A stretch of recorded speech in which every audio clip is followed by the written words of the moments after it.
Candidature aux élections législatives dans la 4e. Eh ben, d'une part, déjà, j'étais présent en 2002. Et puis, il se trouve que ici, il y a une assemblée, une élection législative partielle qui va être relayée, je pense, au niveau national. Alors, c'était mon devoir, en quelque sorte, de me présenter ici, puisque c'est ma région, et puis j'ai déjà publié pas mal d'ouvrages sur la région, sur son histoire, sur sa géographie, étant donné que je suis aubergiste dans le Haut-Doubs et originaire de cette région. J'ai toute ma famille ici dans le pays de Montbéliard, et puis je fais sans arrêt la navette entre mes deux lieux, et puis je connais très bien la région et ses habitants. Mais vous voulez profiter de cet éclairage national pour vous faire connaître, quelque part? Quand vous dites c'est une... Eh ben, je vais profiter de la tribune, ni plus ni moins, je m'en cache pas, puisque mon ouvrage, au départ, qui partait sur un fait historique et assez polémique, qui est relégué justement dans des détails, alors que moi je m'occupe du global. Oui, si vous voulez, je m'occupais de cette fameuse affaire d'Alésia qu'on situe maintenant dans le Jura ou à Lys-Saint-Train en Bourgogne officiellement. Et moi, je suis parti sur un autre sentier, un sentier que très peu de nos historiens emploient, puisque eux, ils sont spécialisés. Et comme je vous ai dit, moi, je œuvre dans la globalité et puis dans le concret, puisque j'ai des contacts permanents avec mes hôtes, quoi. Mais dites-moi, Alésia, c'est quoi le problème? Pourquoi vous mettez ça au cœur de votre combat? Expliquez-nous sur quoi au vu de mes découvertes, si vous voulez, au lieu de chercher Alésia, cette ville où Vercingétorix, vous savez, c'est nos images d'Épinal, là, où Vercingétorix a été vaincu par Gilles César. Si vous voulez, au lieu de chercher Alésia, j'ai cherché quel est leur pays, comme si on voulait chercher Jérusalem et puis qu'il fallait comprendre les Hébreux. Et bien dans le texte dont je suis parti, de la guerre des Gaules, on s'est signalé que les Monts du Bien sont les habitants d'Alésia. Alors les Monts du Bien, chacun sait ici que c'est les habitants de Mandeur, et un théâtre romain de Mandeur de 15 à 20 000 places. Il ne faut pas être stupide pour penser qu'il y avait certainement une ville de 100 à 200 000 habitants avant Jésus-Christ. Vous voyez, alors à partir de là, c'est tellement simple. Et heureusement que je n'ai pas fait des études académiques.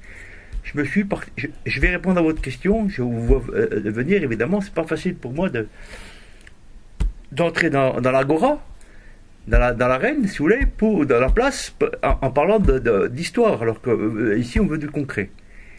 Alors ce que j'ai découvert, c'est que le massif du Jura, parce que Montbéliard, nous sommes dans le massif du Jura. Le massif du Jura, il fait 300 km. Et ben, cette montagne veut dire la justice. Ius iuris, le droit. Et ce, avant l'arrivée des Romains. Alors rendez-vous compte, la loi était déjà là, on avait déjà instauré une loi, et mon parcours m'a amené à comprendre que ces montagnes après sont devenues les Franches Montagnes, et aujourd'hui la Franche-Comté. Et si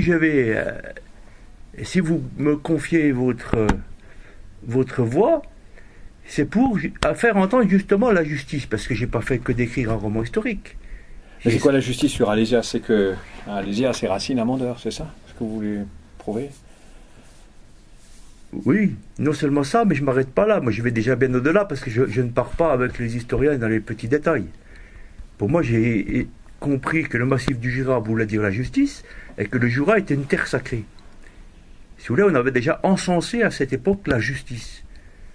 Alors je suis là pour justement, en ayant étudié depuis le droit fondamental, je suis là pour venir éclairer ces racines du droit.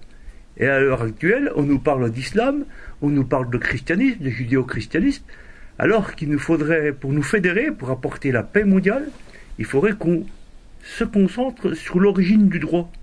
Et là, on serait tous d'accord. Voilà, c'est un petit peu naïf et audacieux, mais j'ai derrière moi, comme vous l'avez cité, ou bien vous allez le faire, un livre-programme, un livre dans ma profession de foi, dans ma circulaire d'élection, j'en mettrai un extrait. Et puis vous verrez que je ne suis pas du tout largué ou quoi, dans ma bulle. C'est quoi l'escamotage d'Alésia? C'est-à-dire l'escamotage d'Alésia, c'est-à-dire un escamotage, c'est-à-dire qu'on a remplacé un mot par un autre, ou alors remplacé une ville par une autre. Alors Alésia, on l'a relégué comme une ville de barbares, alors que tout le monde entier, à l'Antiquité, savait où était Alésia. Alésia des Monts du Bien, puisque c'était une cité sacrée. On le sait de Diodore de Sicile, qui le dit, c'est une ville, c'est la métropole religieuse de toute la Celtique. On l'a occulté, c'est l'Empire romain qui l'a occulté, pour le remplacer par le christianisme. Et aujourd'hui, j'emploie un mot qui est assez tendancieux, on parle de sionisme. Le sionisme, c'est le mont de Sion à Jérusalem. Alors voilà, on est dans la période des amalgames, il faut faire très attention à ce qu'on dit, mais on est là aussi pour éclairer les consciences. Alors le sionisme se résume à Jérusalem, c'est-à-dire que tous les grands postulats, un postulat, c'est-à-dire que c'est une énigme, un mystère institutionnel, j'aime bien ce mot, mystère institutionnel qu'on a admis par consensus, même les laïcs, les gens athées, on est en l'an 2015 du christianisme, alors on admet le christianisme au niveau culturel comme base, comme postulat. Alors qu'il faudrait déjà essayer de retrouver les origines de la justice si on veut vraiment fédérer les peuples et apporter la paix mondiale. Mais les origines de la justice, ça veut dire quoi? Vous faites un travail d'historien dans ce cas-là. Pourquoi vous présentez à une élection législative et qu'est-ce que vous, voilà, comment effectivement encourager les gens à voter pour vous? Pourquoi un historien ne serait pas capable d'être député? On a bien vu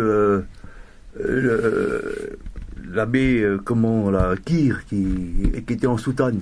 On a vu comme député, moi qui viens de Pontarlier, Grenier qui était le premier député musulman. Alors pourquoi moi, historien de mon jardin, moi, un mont du bien, pourrais pas me présenter à une assemblée législative?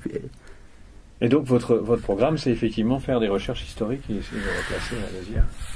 Pas du tout. Moi, l'histoire, c'est terminé, c'est du passé. Moi, je suis parti comme vous. Vous êtes en 2015 de l'an Jésus-Christ. Pour moi, dans ma tête, Alésia, la terre sacrée, le Jura, c'est déjà admis. Maintenant, je suis sur le terrain dans l'actualité. Et ce que je voudrais, c'est réhabiliter la véritable histoire pour qu'on puisse réhabiliter la justice et ainsi donner et éclairer la vie de chacun d'entre nous. La justice, elle doit être considérée comme sacrée. Mon programme, si je vais là-bas, c'est multiplier le budget de la justice par 3. Je ne suis pas là pour faire du social, je suis là pour éclairer la loi. Voilà. Vous éclairez la loi parce qu'on est proche du Jura.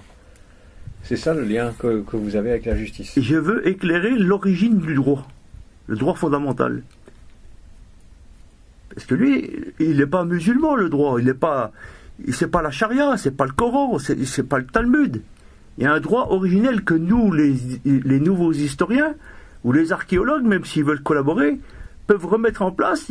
Ils peuvent réhabiliter la véritable justice. Même si, évidemment, vous allez me dire d'où vient cette justice. Mais il faudrait déjà réhabiliter l'histoire pour savoir l'origine de la justice. Pourquoi les gens ont été amenés à faire des lois pour qu'on puisse vivre en paix. Donc on vote pour vous pour revisiter la justice. Alors quelles sont vos propositions pour essayer de faire que la justice soit plus efficace? Mais je vais agir comme le levain sur le pain. À partir du moment où on étudie, puis on reconnaît, on réhabilite l'origine de la justice, qui est ici, dans le Jura. Le mot jour vient du mot Jura. C'est pas qu'on nous a trompés, je vais pas aller parler de complot. Évidemment qu'il faut prendre comme postulat une histoire, même si on sait qu'elle n'est pas, c'est une science humaine, c'est pas exact l'histoire. Mais on a quand même des éléments probants ici, dans le pays de Montbéliard, avec ce théâtre romain de Mondeur. Et à partir de là, qu'on peut réhabiliter cette justice originelle. Moi, je ne vous en cache pas, je n'ai pas une science d'éduquer. bon, je peux dire que j'ai une science d'initié. Vous croyez que vous allez susciter des adhésions, des électeurs qui vont voter pour vous? Est-ce qu'on va rétablir la justice en lien avec le Jura? Enfin, tout ça, ça m'a l'air quand même assez abstrait, quoi. C'est pas abstrait du tout. Il faut pas prendre les électeurs pour des imbéciles. À l'heure où on vit, on en a essayé pas mal de courants socialistes, communistes, capitalistes. Mais les gens, ils ont envie peut-être d'entendre la vérité. Et puis la religion, on n'en parle pas, puisque c'est devenu tabou. Hein, on la relègue au secteur privé. Moi, je vais faire de la justice une religion, dans le sens étymologique du terme, dans le sens relier les êtres entre eux. Bon, je suis un espèce de bouddhiste occidental, je m'en cache pas. Pour moi, la religion, ce sont des moyens. Maintenant, il nous faut mettre la justice sur un piédestal et en faire une religion. Alors si... Mais vous parlez de l'institution justice en France? Je parle au sens global, mondialiste. Mais si vous êtes député, dans quel secteur vous allez vous engager? Comment est-ce que vous essayerez de faire Eh bien, chaque fois que j'aurai l'occasion, je veux rappeler les origines du droit, et avec mes conceptions que je pense correctes, je prendrai des bonnes décisions, puis je pourrai, si je prends la parole, orienter l'Assemblée nationale dans ce qui me paraît juste et cohérent pour la paix mondiale. La France a toujours eu ce rôle de phare. Il ne faut pas avoir peur d'en parler. Je ne suis pas au Front National, là. Hein? Moi, je cite sans cesse Jefferson. Chaque homme a deux patries, la sienne et la France. Tout s'est passé en France. Oui, c'est la France fille aînée de l'Église. Tout est venu de là. Et Alésia était aussi le centre du monde il y a 3000 ans. On a fait que de reprendre ce que les Celtes ou nos ancêtres avaient établi du temps de la navigation fluviale.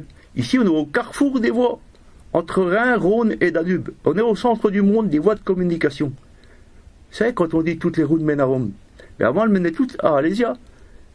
Et c'est là qu'ils ont pu, à un moment donné, faire des lois, parce qu'on avait tous besoin du carrefour. Je peux encore aller plus loin, parce qu'on avait tous besoin de sel. C'est le mot Alsace vient du mot sel. Hein, moi, je suis dans un relais à sel du côté de Saint-les-Bains, et je sais très bien l'importance du sel. Il fallait venir dans le Jura pour avoir du sel. Alors, pour ne pas s'entretuer, il a fallu faire des lois. Parce qu'on a eu des grands sages qui se sont dit, tiens, au lieu de s'entretuer, il faut faire des règles communes. Et c'est là qu'est commencée cette ancienne religion, une religion païenne, certes, mais très pragmatique, à cause du sel, ce condiment indispensable. D'accord. Alésia étant effectivement positionné là où se trouve Mandeur. Pour moi, oui, mais j'en parle déjà plus, parce que pour moi, je vous ai dit, je suis déjà bien au-delà. Et je comprends très bien que l'Église, romaine, a tout fait dans ses débuts pour faire disparaître cette religion païenne. Et c'est ainsi que la ville d'Alésia, même dans le texte de César, a été escamotée. Et depuis, on est parti sur des thèses judéo-chrétiennes, alors que la véritable religion, l'origine de la justice, était ici, dans les Monts Jura. D'accord. Bon, parfait. Donc, il y a 13 minutes. On va en garder une. Ah, vous en gardez une? Oui, oui. Oh. Ouais, c'est court, la radio. Hein. Enfin, vous aurez l'essentiel.